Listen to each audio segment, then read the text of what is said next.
Okay. Hi guys. Hi all. Welcome back to my new video.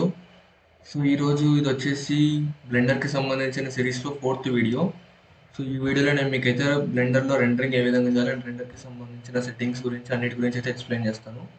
ఇది వచ్చేసి beginner tutorial. మీకు కనుక video useful అనుకుంటే ఖచ్చితంగా లైక్ చేయండి అండ్ ఛానల్ కొత్తగా వస్తే సబ్స్క్రైబ్ చేసుకోండి. ఇక్కడ జనరల్ మీద క్లిక్ చేస్తున్నాను. బ్లెండర్ మనం ఫస్ట్ ఓపెన్ చేస్తే మనకి ఇంటర్ఫేస్ అయితే ఈ విధంగా ఉంటుంది. ఈ వీడియోలో నేను జస్ట్ బేసిక్ థింగ్స్ అన్ని కూడా కవర్ చేస్తాను. మరీ ఇన్ డెప్త్ అయితే వెళ్ళను. ఎందుకంటే కొత్తగా చూసే వాళ్ళకు కన్ఫ్యూజన్ లేకుండా బేసిక్స్ అన్ని కూడా నీట్‌గా ఎక్స్‌ప్లెయిన్ చేస్తాను. మరీ ఎక్కువగా చెప్తే మీరేంటంటే కొంచెం కన్‌ఫ్యూజ్ అయ్యే ఛాన్స్ ఉంటది. ఇది బేసిక్‌కి సంబంధించిన బ్లెండర్‌కి సంబంధించిన బేసిక్ ఇంటర్ఫేస్ కదా! మనం ఏదైనా రెండర్ చేయాలంటే ఫస్ట్ మనకు ఒక సీన్ అనేది క్రియేట్ అయ్యి ఉండాలి. లైక్ ఏదైనా ఒక మీరు సీన్ గాని, ఆబ్జెక్ట్ గాని ఏదో ఒకటి క్రియేట్ చేస్తారు కదా! దాన్ని మీరు రెండర్ చేసుకోవాలని అనుకుంటారు. ఫర్ ఎగ్జాంపుల్ ఇక్కడ నాకు బై డిఫాల్ట్ ఒక క్యూబ్ ఉంటది అండ్ ఒక లైట్ ఉంది. ఇక్కడ మీరు చూడొచ్చు ఇది ఒక లైట్ అండ్ ఇది వచ్చేసి కెమెరా. ఇప్పుడు మనం కెమెరా వ్యూలోకి వెళ్ళాలంటే నేను ఆల్రెడీ మీకు షార్ట్ కట్స్ చెప్పాను. కెమెరాలో ఏం కనిపిస్తుందో మనకి రెండర్‌లో అదే వస్తది. ఫర్ ఎగ్జాంపుల్ 0 నొక్కితే నేను కెమెరా వ్యూలోకి వెళ్తున్నా. కెమెరా వ్యూలో నాకు ఇది కనిపిస్తుంది. క్యూబ్ ఏదైతే ఉందో దీన్ని ఎలా రెండర్ చేయాలని చెప్పి నేనైతే ఇప్పుడు మీకైతే చూపిస్తాను. సీన్‌ని నేనేం కొత్తగా క్రియేట్ చేయట్లేదు. ఆల్రెడీ బై డిఫాల్ట్ ఉన్నదాన్ని నేను మీకు రెండర్ చేసి చూపిస్తున్నా.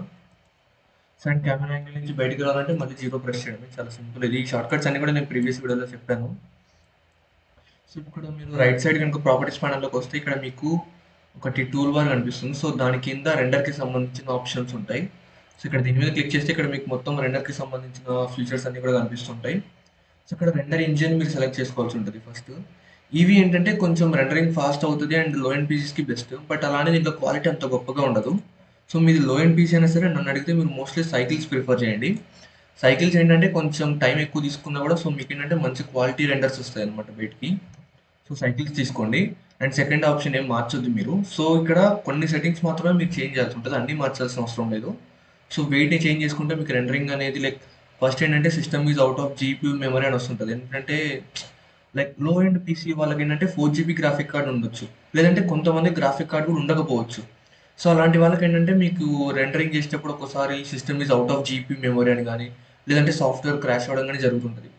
అలా అవ్వకుండా మిడ్ రేంజ్ గానీ, లో ఎండ్ పీసీస్ వాళ్ళకి ఏమేం సెట్టింగ్స్ పెట్టుకుంటే మీకు రెండరింగ్ అనేది చాలా బాగా స్మూత్ అవుతది. అండ్ మీకు 100% క్రాష్ అవ్వకుండా ఉంటదని చెప్పి నేను వీడియోలో చెప్తాను. అండ్ హై ఎండ్ పీసీ వాళ్ళంటారా వాళ్ళు మీరు సెట్టింగ్స్ ఎలా మార్చుకున్నా మీకేం క్రాష్ అయ్యే ఛాన్సెస్ ఉండవు. రెండర్ ఇంజిన్ అయితే సైకిల్స్ ప్రిఫర్ చేయండి మోస్ట్‌లీ. అండ్ సెకండ్ ఏం మార్చొద్దు. అండ్ డివైస్ ఇక్కడ సీపీయూ అని ఉంది చూసారా? మీకు డెడికేటెడ్ గ్రాఫిక్ కార్డ్ ఉంటే మాత్రం జీపీయూ కంప్యూట్ అని ఉంది చూసారా? దీన్ని సెలెక్ట్ చేసుకోండి. లేదు మాకు సెపరేట్ గ్రాఫిక్ కార్డ్ లేదు అంటే దాన్ని సీపీయూలో ఉంచేసేయండి. మీకు గ్రాఫిక్ కార్డ్ లేకపోతే ఇక్కడ జీపీయూ కంప్యూట్ అనే ఆప్షన్ చూపించదు. నా సిస్టమ్‌లో నా ల్యాప్‌టాప్‌లో వచ్చేసి నాకు GTX 1650 TI 4 GB graphic card ఉంది. నేను జీపీయూని అయితే ఇక్కడ ఇంక్లూడ్ చేస్తున్నా రెండర్‌కి. అండ్ ఇంకొకటేంటంటే కొన్నిసార్లు మీరు ఏదైనా లార్జ్ స్కేల్‌లో పెద్ద పెద్ద సీన్స్‌ని క్రియేట్ చేసినప్పుడు ఈ 4 జీబీ గ్రాఫిక్ కార్డ్ కూడా సరిపోకపోవచ్చు. అలాంటి కేసెస్‌లో మీరు ఏం చేయాలని చెప్పి నేను ఫ్యూచర్ వీడియోస్‌లో కవర్ చేస్తాను. బట్ ఇప్పుడేంటంటే మనది సింపుల్ సీన్ కాబట్టి గ్రాఫిక్ కార్డ్‌తో మనం చేసుకోవచ్చు. ప్రాబ్లమ్ ఉండదు. అండ్ సెకండ్ ఇక్కడ మీకు శాంప్లింగ్ కనిపిస్తది. ఇక్కడ 2 చోట్ల వ్యూ పోర్ట్ అండ్ రెండర్‌లో 2 చోట్ల కూడా మీరు డీనాయిస్ ఆన్ చేసుకోండి. అండ్ మాక్సిమం శాంపిల్స్ కౌంట్ ఏదైతే ఉందో మీరు దీన్ని పెంచుకోవచ్చు. బట్ నన్ను అడిగితే మీరు తగ్గించుకున్నా కూడా పెద్ద ప్రాబ్లమ్ ఏమి ఉండదు. అంటే క్వాలిటీలో అంత డిఫరెన్స్ ఏమి ఉండదు మీకు. మీది మిడ్ రేంజ్ గానీ, లో ఎండ్ పీసీ గానీ అయితే మాత్రం మీరు మోస్ట్‌లీ శాంపిల్స్‌ని తగ్గించండి. దట్ మీకు రెండరింగ్ టైమ్ అనేది తగ్గుతది. ఇక్కడ నేనైతే మాక్సిమం శాంపిల్స్ నా రెండర్స్ కన్నిటికి కూడా నేను వ్యూ పోర్ట్‌లో 8 యూజ్ చేస్తాను.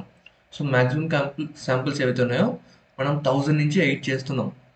అండ్ రెండర్‌లో ఏదైతే ఉందో దాన్ని నేను 24 లేదా 30 అలా పెడతాననమాట. ఫర్ ఎగ్జాంపుల్ ఇక్కడ నేను 30 పెడుతున్నా. లేదంటే 48 తీసుకుందాంలెండి. మాక్సిమం శాంపిల్ కౌంట్ అనేది మీ ఇష్టం. మీరు ఎక్కువ పెట్టుకోవాలనుకుంటే పెట్టుకోవచ్చు. బట్ తగ్గించినా కూడా మీకైతే రెండర్ క్వాలిటీలో అయితే అంత డిఫరెన్స్ అయితే రాదు. అండ్ సెకండ్ ఇక్కడ మీరు కిందకొస్తే ఇక్కడ సింప్లిఫై అని చెప్పి ఒక ఆప్షన్ కనిపిస్తది. దీన్ని ఎనేబుల్ చేసుకోండి. దట్ ఇదేంటంటే మీ సీన్‌లో ఉన్న కాంప్లెక్స్ జామెట్రీని గానీ, కాంప్లెక్స్ టెక్స్చర్స్‌ని గానీ కొంచెం సింప్లిఫై చేస్తది. అలా సింప్లిఫై చేయడం వల్ల ఏంటంటే మీ సిస్టమ్ మీద గానీ, మీ జీపీయూ మీద గానీ ప్రెషర్ తగ్గుతదనమాట. క్రాష్ అయ్యే ఛాన్సెస్ తక్కువుంటాయి. సింప్లిఫై చేసుకోవడం మర్చిపోకండి. అండ్ మీరేదైనా వీడియో చేస్తుంటే మోషన్ బ్లర్ మీకు కావాలంటే ఆన్ చేసుకోండి. లేదంటే అవసరం లేదు. అండ్ ఇక్కడ కింద పర్ఫార్మెన్స్ అని ఉంది చూసారా? ఇక్కడికొస్తే మీకు ఇక్కడ మెమరీ టైలింగ్ అని ఉంది చూసారా? ఇక్కడ టైల్ సైజ్ అనేది 2048 ఉంది కదా! ఇఫ్ ఇన్ కేస్ మీకు system is out of GPU memory అని ఇప్పుడైతే రాదు మనం ఎందుకంటే సింపుల్ సీన్ కాబట్టి. బట్ మీరేదైనా పెద్ద పెద్ద సీన్స్ చేసేటప్పుడు మీకు system is out of GPU memory అని వస్తుందంటే టైల్ సైజ్ తగ్గించి చూడండి. 1024 పెట్టుకోండి. లేదంటే 540 లేదా 512 గానీ సో మీ ఇష్టం అనమాట. సో టైల్ సైజ్ అనేది ఒక 50% తగ్గించి చూడండి, సో దట్ మీకు ఆ ప్రాబ్లం అనేది రాదు. సో నాకు ఈ సీన్కి అయితే నేను టైల్ సైజ్ ఏం మార్చట్లేదు. అండ్ ఇక్కడ కిందకి వస్తే ఇక్కడ ఫైనల్ రెండర్కి ప్రీ ఎసిస్ట్ డేటా అని ఉంటుంది. సో ఇదేంటంటే మీరు మల్టిపుల్ ఫ్రేమ్స్ని రెండర్ చేసేటప్పుడు ఒక ఫ్రేమ్కి ఏదైతే డేటా తీసుకుంటుందో మిగతా ఫ్రేమ్స్కి కూడా అది డేటా అనేది ప్రీ అసిస్ట్ అవుతుంది. సో దట్ మీకు ప్రతి ఫ్రేమ్కి కూడా మొత్తం డేటా క్యాలిక్యులేట్ చేసుకోవాల్సిన అవసరం ఉండదు. సో దీనివల్ల ఏమవుతుందంటే మీకు ఒక ఫ్రేమ్ ఎక్కువ టైం తీసుకున్నా కూడా దాని తర్వాత సెకండ్ ఫ్రేమ్ నుంచి రెండరింగ్ టైం అనేది తగ్గుతుంది. సో ప్రీ అసిస్ట్ డేటా అనేది మీరు మల్టిపుల్ ఫ్రేమ్స్ చేసేటప్పుడు ఉపయోగపడుతుంది. దీన్ని మీరు ఎనేబుల్ చేసి పెట్టుకోండి. అండ్ ఇక్కడ మోస్ట్లీ రెండు ఫీచర్స్ అనమాట మనకి పర్ఫార్మెన్స్లో ఎక్కువ ఉపయోగపడేది. అండ్ ఇక్కడ మీరు కిందకు వస్తే లాస్ట్ ఆప్షన్ కలర్ మేనేజ్మెంట్ అని ఒకటి ఉంటుంది. సో కలర్ మేనేజ్మెంట్లోకి వస్తే ఇక్కడ మీకు కొన్ని ఆప్షన్స్ ఉంటాయి. అండ్ ఇందులో మీరు ఏం చేంజ్ చేయాల్సిన అవసరం లేదు. జస్ట్ ఇక్కడ లుక్ ఉంది చూసారా, సో దీన్ని హై కాంట్రాస్ట్లో పెట్టుకోండి. సో దట్ మీకు ఏంటంటే కలర్స్ కొంచెం బెటర్ కనిపిస్తాయి అనమాట. మిగతా ఇంకా ఫిల్మిక్ కానీ ఏం చేంజ్ చేయాల్సిన అవసరం అయితే లేదు. సో ఇదే అనమాట బేసిక్ రెండర్ సెట్టింగ్స్. ఇదే నేనేం మొత్తం ఏం చేంజ్ చేయట్లేదు, జస్ట్ బేసిక్స్ మాత్రమే చేంజ్ చేస్తున్నాను. సో మనకు కావాల్సినవి ఏంటైతే ఉంటాయో అవి మాత్రమే. అండ్ ఇక్కడ మీరు కిందకు వస్తే ఇక్కడ ఇంకొక ఆప్షన్ ఉంటుంది, అవుట్పుట్ ప్యానల్. సో ఇక్కడ ఈ అవుట్పుట్ ప్రాపర్టీస్లోకి వస్తే ఇక్కడ మీకు రెజల్యూషన్ ఉంటుంది అనమాట. సో మీరు రెండర్ చేసే ఇమేజ్ కానీ వీడియో కానీ ఏదైతే ఉంటుందో దాని యొక్క రెజల్యూషన్ ఎంత ఉండాలి. సో బై డిఫాల్ట్ ఇది ఏంటంటే 1080p ఫుల్ హెచ్డీ క్వాలిటీ ఉంటుంది. సో నేను దీన్ని చేంజ్ చేయాలనుకోవట్లేదు. బట్ మీకు 2K 4K కావాలనుకోండి. సో 4K రెజల్యూషన్లో ఎన్ని పిక్సెల్స్ ఉంటాయని చెప్పి మీరు గూగుల్లో సెర్చ్ చేస్తే మీకు కనిపిస్తుంది. సో నాకు గుర్తున్నంత వరకు 4Kలో ఏంటంటే 3048 ఒకటి అండ్ 2160 ఒకటి ఉంటాయి. సో ఆ నెంబర్స్ని మీరు ఇక్కడ ఎంటర్ చేస్తే మీకు రెజల్యూషన్ అనేది చేంజ్ అయిపోతుంది. అండ్ మీరు ఇక్కడ కిందకు వస్తే FPS ఫ్రేమ్ రేట్, మీరు వీడియో ఫార్మాట్లో రెండర్ చేస్తుంటే FPS మీరు చేంజ్ చేసుకోవచ్చు. అండ్ మీరు ఏ ఫ్రేమ్ నుంచి ఏ ఫ్రేమ్ వరకు రెండర్ చేయాలనుకుంటున్నారు, so starting and ending frame ఇక్కడ ఇవ్వచ్చు. బట్ మీరు ఇమేజెస్ని రెండర్ చేసేటప్పుడు ఈ FPSతో కానీ ఈ ఫ్రేమ్స్తో కానీ సంబంధం ఉండదు, మనకి ఇవి అవసరం లేదు. అండ్ మీరు మీ వాటిని ఎక్కడ సేవ్ చేయాలనుకుంటున్నారు, ఎందుకంటే మీరు వీడియో ఫార్మాట్లో రెండర్ చేస్తుంటే ఇది ఫైల్ ఫోల్డర్ ఏదైతే ఇస్తారో అది చాలా ఇంపార్టెంట్. లేదు మీరు ఇమేజెస్ని రెండర్ చేస్తుంటే మాత్రం మీరు రెండర్ చేసిన తర్వాత ఆ ఇమేజ్ని ఎక్కడ సేవ్ చేసుకోవాలని మీకు అక్కడ ఆప్షన్ ఉంటుంది అనమాట. బట్ వీడియో ఫార్మాట్లో వేసేటప్పుడు మాత్రం ఇక్కడ ఏ లొకేషన్ ఇస్తారో ఆ లొకేషన్కి ఆటోమేటిక్గా సేవ్ అయిపోతుంది. అండ్ ఇక్కడ కలర్ డెప్త్ మీరు 8 కావాలంటే 8 పెట్టుకోండి, లేదంటే 16 పెట్టుకోండి.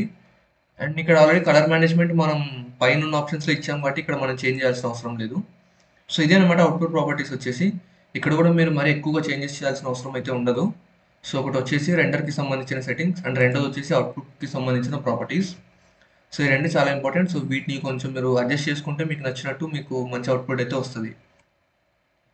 సో అదే అనమాట రెండర్కి సంబంధించిన సెట్టింగ్స్. అండ్ ఆ తర్వాత మీరు సీన్లో రెండర్ చేయాలంటే ఖచ్చితంగా కెమెరా ఉండాలి, అండ్ దాంతోపాటు ఆబ్జెక్ట్ ఉండాలి అండ్ లైట్ ఉండాలి. సో ఈ మూడు చాలా ఇంపార్టెంట్, ఎందుకంటే ఆబ్జెక్ట్ లేకపోతే మీకు రెండర్ చేయడానికి అక్కడ ఏం లేనట్టే. అండ్ లైట్ సోర్స్, ఎందుకంటే లైట్ లేకపోతే మీకు సీన్లో లైటింగ్ అనేది అస్సలు ఉండదు, ఎందుకంటే బై డిఫాల్ట్ బ్లెండర్లో మీకు ఎలాంటి లైటింగ్ ఉండదు. సో మీరు లైట్స్ సీన్లో ఉండడం అనేది చాలా ఇంపార్టెంట్. అండ్ ఇక్కడ మీరు చూస్తే నాకు ఇక్కడ క్యూబ్ ఉంది తప్ప క్యూబ్ కింద ఒక సర్ఫేస్ కానీ అండ్ దాని చుట్టూ కూడా ఏం లేవు. అండ్ ఇది ఏదైతే ఉందో ఈ లైట్ వచ్చేసి ఇది నార్మల్ లైట్. అంటే ఇప్పుడు మీకు రెండర్ చేసుకునేటప్పుడు ఈ లైట్కి సంబంధించిన ప్రాపర్టీస్ కూడా చేంజ్ చేసుకోవాల్సి ఉంటుంది. సో ఇప్పుడు నేను మీకు రెండర్ సెట్టింగ్స్ చెప్పాను, అవుట్పుట్ ప్రాపర్టీస్ చెప్పాను కదా. సో లైట్కి సంబంధించిన ప్రాపర్టీస్ ఏ విధంగా చేంజ్ చేస్తే చెప్తాను చూడండి. ఇక్కడ మీరు లైట్ని సెలెక్ట్ చేసుకున్న తర్వాత ఇక్కడ మీరు కిందకు వచ్చారనుకోండి, ఇక్కడ ఒక ఆప్షన్ కనిపిస్తుంది డేటా అని. ఇదేంటంటే ఆబ్జెక్ట్ డేటా ప్రాపర్టీస్. మీరు ఏ ఆబ్జెక్ట్ని సెలెక్ట్ చేసుకుంటే ఇక్కడ దానికి సంబంధించిన ప్రాపర్టీస్ వస్తాయి. ఫర్ ఎగ్జాంపుల్ నేను కెమెరా సెలెక్ట్ చేసుకుంటే ఇక్కడ కెమెరాకి సంబంధించిన ప్రాపర్టీస్ వస్తాయి. సో ఇవన్నీ కూడా కెమెరాకి సంబంధించిన ప్రాపర్టీస్. నేను లైట్ సెలెక్ట్ చేసుకుంటాను కాబట్టి లైట్కి సంబంధించిన ప్రాపర్టీస్ వస్తాయి. సో ఈ లైట్ ఏదైతే ఉందో ఇది మీకు పాయింట్ లైట్ కావాలా, లేదంటే సన్ కావాలా, స్పాట్ లైట్ కావాలనేది మీరు ఇక్కడ చేంజ్ చేసుకోవచ్చు. అండ్ కలర్, మీకు లైట్ కలర్ ఏమి ఉండాలని చెప్పి ఇక్కడికి వచ్చి మీరు సెలెక్ట్ చేసుకొని కలర్ కూడా చేంజ్ చేసుకోవచ్చు. అండ్ పవర్ ఇక్కడ బై డిఫాల్ట్ 1000 ఉంది, అండ్ మీకు నచ్చినట్టు మీరు ఈ పవర్ని కూడా చేంజ్ చేసుకోవచ్చు అనమాట. అండ్ లైట్ రేడియస్ అని ఉంది చూసారా. సో మీకు షాడోస్ ఏవైతే ఫామ్ అవుతాయో షాడోస్ షార్ప్ ఉండకూడదు, కొంచెం షాడో ఎడ్జ్ అనేది బ్లర్గా ఉండాలి, అండ్ కొంచెం రియలిస్టిక్గా కొంచెం బెటర్ షాడోస్ కావాలని మీరు అనుకుంటే, అండ్ షాడోస్ యొక్క ఇంటెన్సిటీ ఎక్కువ ఉండకూడదు అని మీరు అనుకుంటే దీని యొక్క రేడియస్ని కొంచెం పెంచండి మీరు. సో లైట్ యొక్క రేడియస్ని పెంచడం వల్ల మీరు షాడోస్ని అడ్జస్ట్ చేయొచ్చు అనమాట. అండ్ క్యాష్ షాడో అనే ఆప్షన్ ఆఫ్ చేస్తే మీకు షాడోస్ కనపడవు. మీకు షాడోస్ కావాలనుకుంటే మీరు ఆన్ చేసుకోవచ్చు. అండ్ మాక్సిమం బౌన్సెస్ని చేంజ్ చేయాల్సిన అవసరం అయితే లేదు. సో లైట్కి సంబంధించిన సింపుల్ సెట్టింగ్స్ అయితే ఇవే. మోస్ట్లీ మనం పవర్ని, కలర్ని ఎక్కువగా చేంజ్ చేస్తుంటాం, అండ్ రేడియస్ని, మూడే అనమాట ఎక్కువగా మనకు ఉపయోగపడేది. అండ్ మీరు కెమెరాని సెలెక్ట్ చేసుకుంటే ఇక్కడ కెమెరాకి సంబంధించిన ప్రాపర్టీస్ వస్తాయి. సో ఇక్కడ మీకు పర్స్పెక్టివ్, ఆర్థోగ్రఫిక్, పానోరమిక్ అని డిఫరెంట్ టైప్స్ ఆఫ్ వ్యూస్ ఉంటాయి. బట్ మోస్ట్ ఆఫ్ ది కేసెస్లో 99% అందరూ కూడా పర్స్పెక్టివ్ని యూస్ చేస్తారు. And focal length. సో మీకు ఇక్కడ ఇంకా ఆటోమేటిక్ చెప్పాలంటే, సో ఫస్ట్ నేను కెమెరా వ్యూలోకి వెళ్తున్నా. సో కెమెరా వ్యూలో రైట్ నో కెమెరా యొక్క ఫోకల్ లెంత్ అనేది 50 ఉంది. ఫర్ ఎగ్జాంపుల్ మీకు వైడ్ యాంగిల్ షాట్ కావాలనుకుంటే ఫోకల్ లెంత్ని తగ్గించండి. సో ఇప్పుడు మీరు చూడొచ్చు కెమెరా పొజిషన్ మారలేదు, కానీ షాట్ అనేది వైడ్ అవుతుంది అనమాట. సో మీకు ఎక్కువ సీన్ బ్యాక్గ్రౌండ్ మొత్తం కూడా సీన్లో కన్సిడర్ చేస్తుంది అది. సో ఇదేంటంటే వైడ్ యాంగిల్ షాట్ అనమాట. లేదు మాకు వైడ్ యాంగిల్ అవసరం లేదు, మాకు మైక్రో షాట్స్ కావాలి లేదా అలా అనుకుంటే మాత్రం మీరు ఫోకల్ లెంత్ని తగ్గించాలి. సో నేను మళ్ళీ బై డిఫాల్ట్ 15 పెడుతున్నా. అండ్ మీరు ఇక్కడ గుర్తుపెట్టుకోవాల్సింది, మీరు ఫోకల్ లెంత్ చేంజ్ చేస్తే కెమెరా పొజిషన్ మారదు. జస్ట్ దానికి ఫోకల్ లెంత్ అడ్జస్ట్ అయ్యి కెమెరా యొక్క లెంత్, ఐ మీన్ ఆ షాట్ ఏదైతే ఉంటుందో అది మాత్రమే మారుతుంది. అండ్ లెన్స్ యూనిట్ మీరు కావాలంటే చేంజ్ చేసుకోవచ్చు, బట్ నన్ను అడిగితే మీరు చేంజ్ చేసిన అవసరం అయితే అస్సలు లేదు. అండ్ మిగిలిన వాటితో మనకి పెద్ద పని ఉండదు అనమాట. సో మ్యాక్సిమం కేసెస్లో ఏంటంటే మనకి ఫోకల్ లెంత్ ఒకటి మనకు కావాల్సినట్టు అడ్జస్ట్ చేసుకుంటే సరిపోతుంది. సో మిగిలినవి ఏం అంత చేంజ్ చేయాల్సిన అవసరం లేదు. బట్ మీకు ఒకవేళ లైట్ ఇంటెన్సిటీ సరిపోవట్లేదు అనుకున్నప్పుడు ఒకటి లైట్ పవర్ అన్న పెంచండి, లేదంటే ఇక్కడ మీకు అపెచర్లో కనిపిస్తున్నాయి చూసారా, 2.8 ఉంది కదా బై డిఫాల్ట్, దీనికి కావాలంటే మీరు చేంజ్ చేసుకోవచ్చు. బట్ మోస్ట్లీ నన్నైతే వీటితో చేంజ్ చేయాల్సినంత అవసరం అయితే మీకు ఉండదు. సో ఇదేనమాట బేసిక్ సెట్టింగ్స్ వచ్చేసి లైట్కి సంబంధించి అండ్ కెమెరాకి సంబంధించి. అండ్ ఫైనల్లీ ఆబ్జెక్ట్ సెట్టింగ్స్ ఏ విధంగా ఉండాలి, ఎందుకంటే బై డిఫాల్ట్ ఈ క్యూబ్కి ఎలాంటి మెటీరియల్ లేదు. సో మీరు జెడ్ని హోల్డ్ చేసి ప్రెస్ చేస్తే మీకు ఇక్కడ 4 ఆప్షన్స్ వస్తాయి. సో మెటీరియల్ ప్రివ్యూలోకి వెళ్తున్నాను నేను. సో ఇక్కడ బై డిఫాల్ట్ దీనికి ఏం మెటీరియల్ లేదు. సో దీన్ని నేను రెండర్ చేస్తే మొత్తం వైట్ వస్తుంది నాకు. సో నేను అలా కాదు, దీనికి ఏదైనా మెటీరియల్ ఇద్దామని నేనైతే అనుకుంటున్నాను. సో ఇక్కడ మెటీరియల్ ప్రాపర్టీస్ వస్తాయి. ఇప్పుడు మీరు ఆబ్జెక్ట్ని సెలెక్ట్ చేసుకున్నారు కాబట్టి ఆబ్జెక్ట్కి సంబంధించిన ఆప్షన్స్ ఇక్కడ మీకు కనిపిస్తాయి.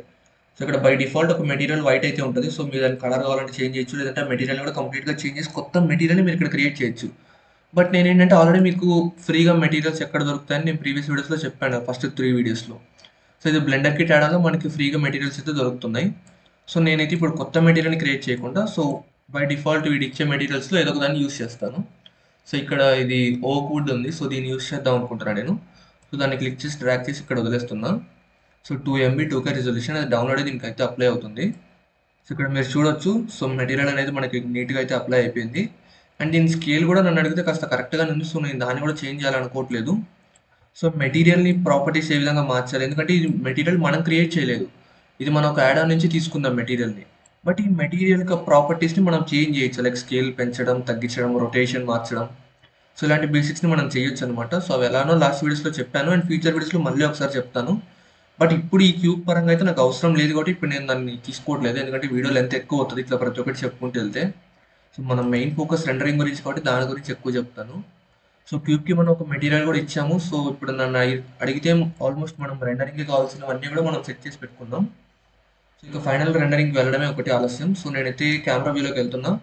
సో నాకు అంతా ఓకే అని నేను అనుకున్నప్పుడు నేనేం చేస్తానంటే, సో సింపుల్గా ఇక్కడ మీకు రెండర్ ఆప్షన్ కనిపిస్తుంది చూసారా. సో ఇక్కడ రెండర్లోకి వెళ్ళి రెండర్ ఇమేజ్ అని చెప్పి దీన్ని ప్రెస్ చేయండి. సో సింపుల్ అనమాట. సో ఈ విధంగా మీకు అయితే రెండరింగ్ అనేది కంప్లీట్ అవుతుంది. సో ఇక్కడ మీరు చూడొచ్చు మన లైట్ పొజిషన్ అనేది క్యూబ్కి రైట్ సైడ్ ఉంది, అండ్ కింద బేస్ ఏం లేదు. సో అందుకే బ్యాక్గ్రౌండ్లో మనకి ఏం పెట్టలేదు కాబట్టి మొత్తం బ్లాక్ వస్తుంది. అండ్ లైట్ సోర్స్ అనేది రైట్ సైడ్ ఉంది కాబట్టి దీని యొక్క లెఫ్ట్ సైడ్ ఫేస్ అనేది షాడో ఫామ్ అవుతుంది. సో మనకి సింపుల్గా బేసిక్గా ఒక క్యూబ్ అయితే రెండర్ అయిపోయింది. అండ్ మీరు ఇక్కడ జూమ్ చేస్తే బ్లర్ వస్తుంది కొంచెం మొత్తం అంతా కూడా. సో దీనికి రీజన్ ఏంటంటే మన యొక్క క్వాలిటీ అనమాట. నేను ఏంటంటే ఫుల్ హెచ్డి క్వాలిటీ పెట్టుకుందాం. సో జూమ్ చేస్తే మనకు బ్లర్గా కనిపిస్తుంది, బట్ మనం దూరం నుంచి చూస్తే అంత బ్లర్గా ఏమి ఉండదు, నార్మల్గా బాగానే ఉంటుంది. సో మీకు ఈ బ్లర్ వద్దు, ఇంకా మీకు కొంచెం షార్ప్గా మంచి డీటెయిల్గా కావాలనుకుంటే మీరు రెజల్యూషన్ పెంచండి. అక్కడ ఫుల్ హెచ్డి ఉంది కదా 1080p, దాన్ని మీరు 2K కానీ 4K కానీ ఈవెన్ 8K కూడా మీరు పెంచవచ్చు అనమాట. సో అది మీ ఇష్టం. సో ఇది సింపుల్ సీన్, ఇందులో ఎలాంటి కాంప్లెక్సిటీ ఏం లేదు, ఒక క్యూబ్ తప్ప ఏం లేదు కాబట్టి రెండరింగ్ అనేది చాలా ఫాస్ట్ అయిపోయింది నాకు. అండ్ మీరు దీన్ని సేవ్ చేసుకోవాలనుకుంటే నేను చెప్పాను కదా ఇమేజ్ని సేవ్ చేసుకోవడానికి ఇక్కడ ఆప్షన్స్ ఉంటాయని. సో మీరు ఏం చేస్తారంటే ఇక్కడ ఇమేజ్లోకి వెళ్ళండి, ఇక్కడ సేవ్ యాజ్ అనే దాని మీద క్లిక్ చేస్తే మీకు ఎక్కడ సేవ్ చేసుకోవాలని చెప్పి అది అడుగుతుంది. సో నేను ఫర్ ఎగ్జాంపుల్ డెస్క్టాప్ మీద సేవ్ చేస్తున్నాను. సో ఏదైనా పేరు ఇవ్వండి, పేరు ఇచ్చి ఇక్కడ సేవ్ యాజ్ ఇమేజ్ మీద క్లిక్ చేస్తే అది సేవ్ అయిపోతుంది. సో ఈ విధంగా మీరు రెండర్ చేసుకొని వాటిని సేవ్ చేసుకోవచ్చు అనమాట. Simple process. మీరు ఒక 2-3 టైమ్స్ చేశారనుకోండి మీకు ఈజీగా అన్నీ గుర్తుంటాయి, అండ్ మీకు ఆ తర్వాత కూడా చాలా ఈజీగా అన్నీ చేయొచ్చు అనమాట. అండ్ ఫ్యూచర్ వీడియోస్లో ఈ రెండరింగ్కి సంబంధించి నేను ఇంకా చాలా విషయాలు చెప్తాను, ఎందుకంటే ఇప్పుడు మీరు ఇది బేసిక్ స్టఫ్ కాబట్టి మీకు ఇది అర్థమవుతుంది, బాగానే ఉంటుంది, ఇవి మీరు చేయొచ్చు. బట్ ఫ్యూచర్లో మీకు నచ్చిన ప్రాజెక్ట్స్ మీరు చేసేటప్పుడు ఏంటంటే మేబీ కొన్నిసార్లు అనుకోకుండా అన్వాంటెడ్ రీజన్స్ వల్ల మీకు రెండరింగ్ అనేది అవ్వకపోవచ్చు, సిస్టమ్ క్రాష్ అవ్వచ్చు, ఇంకేదైనా జరగవచ్చు. సో అలాంటి ఎన్నో క్వశ్చన్స్కి కానీ ఎన్నో ప్రాబ్లమ్స్కి నేను నా ఫ్యూచర్ వీడియోస్లో సమాధానం చెప్తాను. సో మీరు ఫాలో అవుతూ ఉండండి ఛానల్ని. సో బ్లెండర్కి సంబంధించి నేను మీకు చాలా విషయాలు అయితే నేర్పిస్తాను. బ్లెండర్ ఒకటే కాదు, అన్రియల్ ఇంజిన్ గురించి అండ్ స్కెచ్అప్ గురించి, ట్విన్ మోషన్, ఇంకా ఇలా చాలా సాఫ్ట్వేర్స్ ఉన్నాయి. ఇవన్నీ కూడా ఫ్రీ సాఫ్ట్వేర్స్. స్కెచ్అప్ ఫ్రీ కాదు లేండి, అది పెయిడే. బట్ ఈ సాఫ్ట్వేర్స్ అన్నిటి గురించి కూడా నేను మీకు అయితే ఎక్స్ప్లెయిన్ చేస్తాను. సో ట్యూటోరియల్స్ తీసుకొస్తాను. సో కాస్త సపోర్ట్ చేయండి మామ. సో ఇప్పుడు రెండరింగ్ అయితే చేసుకున్నాం కదా. సో ఇందులో మీకు ఇంకొకటి కూడా నేను చెప్పాలనుకుంటున్నాను. సో ఇక్కడ మీరు ఎడిట్లోకి వెళ్ళారనుకోండి, ప్రిఫరెన్సెస్లోకి వెళ్ళండి. ఇక్కడ మీకు రెండరింగ్ ఇంజన్కి సంబంధించి ఇంకొకటి చేంజ్ చేసుకోవడానికి ఉంటుంది అనమాట. సో అదేంటంటే మీరు ఇక్కడ సిస్టంలోకి వెళ్ళారనుకోండి, ఇక్కడ మీరు రెండర్ సైకిల్ డివైజెస్ అని ఉంటాయన్నమాట. So sorry, cycle render devices అని ఇక్కడ ప్రెజెంట్ అనేది క్యూడాలో ఉంది. సారీ, దాన్ని క్యూడా అనొచ్చు, ఏదో ఒకటి అనొచ్చు, లేదా ప్రొనౌన్సియేషన్ మనకు అనవసరం. సో ఇక్కడ మీరు గమనిస్తే నా గ్రాఫిక్ కార్డ్ ఏదైతే ఉందో దాన్ని ఎనేబుల్ చేసి పెట్టుకున్నా. అది మీరు ఇందాక ఇక్కడ మనం చేసాం కదా, ఇక్కడ రైట్ సైడ్ ప్రాపర్టీస్లో మనం జీపీయూని కంప్యూట్ చేసాం. సో అందువల్ల ఇక్కడ ఇది ఎనేబుల్ అవుతుంది అనమాట. సో కింద నేనేం చేశానంటే ఇక్కడ both graphic card and CPU రెండింటిని ఎనేబుల్ చేసి పెట్టుకున్నా. అంటే నాది బ్లెండర్ ఏం చేస్తుందంటే సాఫ్ట్వేర్ ఏదైతే ఉందో అది మన ఇమేజెస్ని కానీ వీడియోస్ని కానీ రెండర్ చేసేటప్పుడు రెండింటిని తీసుకుంటుంది అనమాట. అంటే బోత్ సిపియూని అండ్ గ్రాఫిక్ కార్డ్ని రెండింటిని కలుపుకొని అది రెండర్ చేస్తుంది. అంటే ఓన్లీ గ్రాఫిక్ కార్డ్ మీద మీరు రెండర్ చేయట్లేదు, అలాగని ఓన్లీ సిపియూ మీద కూడా మీరు రెండర్ చేయట్లేదు. రెండింటిని కలిపి అంటే రెండింటి యొక్క పర్ఫార్మెన్స్ని మీరు ఇక్కడ కంబైన్ చేస్తున్నారు. సో అదే అనమాట దీనికి అర్థం వచ్చేసి. సో అందుకే ఇక్కడ నేను రెండింటిని ఎనేబుల్ చేసుకున్నా. సో దట్ దానివల్ల ఏంటంటే మనకి రెండరింగ్ అనేది ఇంకొంచెం ఈజీ అవ్వచ్చు అండ్ ఇంకొంచెం ఫాస్ట్ అయ్యే ఛాన్సెస్ ఉంటాయి. అండ్ ఇలా చేయడం వల్ల ఏంటంటే మీరు సిపియూని ఎప్పుడైతే ఇంక్లూడ్ చేస్తారో దానివల్ల సిపియూ టెంపరేచర్ రైజ్ అవ్వడం కానీ లేదా సిపియూ మీద ఎక్కువ ప్రెషర్ పడడం వల్ల కూడా ఒకసారి క్రాష్ అయ్యే ఛాన్సెస్ ఉంటాయి. సో నాదేంటంటే కొంచెం మంచి సిపియూ అనమాట. So Intel core i7 10th generation CPU. So మీది ఇంటెల్ కోర్ i5 12th కానీ లేదా ఇంటెల్ కోర్ i5 11th అయినా పర్లేదు, లేదా i7 10th. సో ఈ ప్రాసెస్ ఏవైతే ఉన్నాయో లేదా Ryzen 5 కావచ్చు, వీటికంటే అబోవ్ ప్రాసెస్ అయితే మాత్రం మీకు అంతగా సిపియూ అయితే హ్యాండిల్ చేస్తావు అనమాట అవన్నీ కూడా. సో అదనమాట దీని సంగతి. అండ్ క్యూడా పక్కన ఆప్టిక్స్ అని ఇంకొకటి కూడా ఉంటుంది. సో ఇది కూడా రెండు ఆల్మోస్ట్ సిమిలర్గానే ఉంటాయి. సో స్లైట్ చేంజెస్ మాత్రమే ఉంటాయి. సో వీటి గురించి ఇన్ డెప్త్ నేను మీకు ఫ్యూచర్ వీడియోస్లో చెప్తాను. సో మరీ ఎక్కువ చెప్తే ఇప్పుడు మీరు కన్ఫ్యూజ్ అయ్యే ఛాన్సెస్ కూడా ఉంటుంది. అండ్ ఇక్కడ మీరు కిందకు వస్తే ఇక్కడ మెమరీ లిమిట్స్ అని ఉంటుంది. సో ఇదేంటంటే అండో స్టెప్స్ అనమాట. సో బై డిఫాల్ట్ ఇది 24 13 ఉంటుంది. సో నేనైతే దీన్ని 100 పెట్టుకున్నా. సో ఇది ఏంటంటే ఇది ఎందుకు ఉపయోగపడుతుంది అనుకుంటే, మీరు ఏదన్నా ఫర్ ఎగ్జాంపుల్ తప్పు చేశారనుకోండి, ఫర్ ఎగ్జాంపుల్ ఈ క్యూబ్ని నేను పొరపాటుని ఇక్కడికి మూవ్ చేశాను. సో నేను దాన్ని బ్యాక్ అక్కడ తీసుకురావడానికి కంట్రోల్ జెడ్ ప్రెస్ చేస్తాను కదా. సో ఇట్లా బ్యాక్ వచ్చి అండో స్టెప్స్ ఏవైతే ఉంటాయో వాటి యొక్క కౌంట్ అనమాట. అంటే మీరు 100 టైమ్స్ బ్యాక్ రావచ్చు. నేను 100 పెట్టుకున్నా కాబట్టి అది బై డిఫాల్ట్ 30లో ఉంటుంది. మీరు దాన్ని చేంజ్ చేసుకోండి, అది మీ ఇష్టం అనమాట. సో ఇంకా ఇదే మామ. సో బ్లెండర్లో రెండర్ ఏ విధంగా చేసుకోవాలని సంబంధించి బేసిక్ థింగ్స్ అన్ని కూడా ఈ వీడియోలో ఎక్స్ప్లెయిన్ చేశాను. అండ్ ఫ్యూచర్ వీడియోస్లో దీని గురించి ఇంకా ఇన్ డెప్త్ మొత్తం కావాల్సిన ఇన్ఫర్మేషన్ అంతా కూడా మీకు ఇస్తాను. అండ్ నేను ఏం చేస్తానంటే ఫ్యూచర్ వీడియోస్లో సంథింగ్ ఒక మంచి సీన్ నేను క్రియేట్ చేసి అండ్ ఆ సీన్ ఏ విధంగా రెండర్ చేసుకోవాలని చెప్పి కంప్లీట్ ప్రాసెస్ మీకు ఎక్స్ప్లెయిన్ చేస్తాను. సో అప్పుడు మీకు ఇంకా బెటర్ అండర్స్టాండింగ్ ఉంటుంది అనమాట. సో ఆ వీడియోస్ని మీకు మిస్ అవ్వకూడదు అనుకుంటే ఖచ్చితంగా ఛానల్ని సబ్స్క్రైబ్ చేసి పెట్టుకోండి. సో మళ్ళీ ఫ్యూచర్ వీడియోస్లో కలుద్దాం అమ్మ. సో ఈ వీడియోకి ఇస్తే నెక్స్ట్ వీడియోలో కలుద్దాం. Until then take care, bye.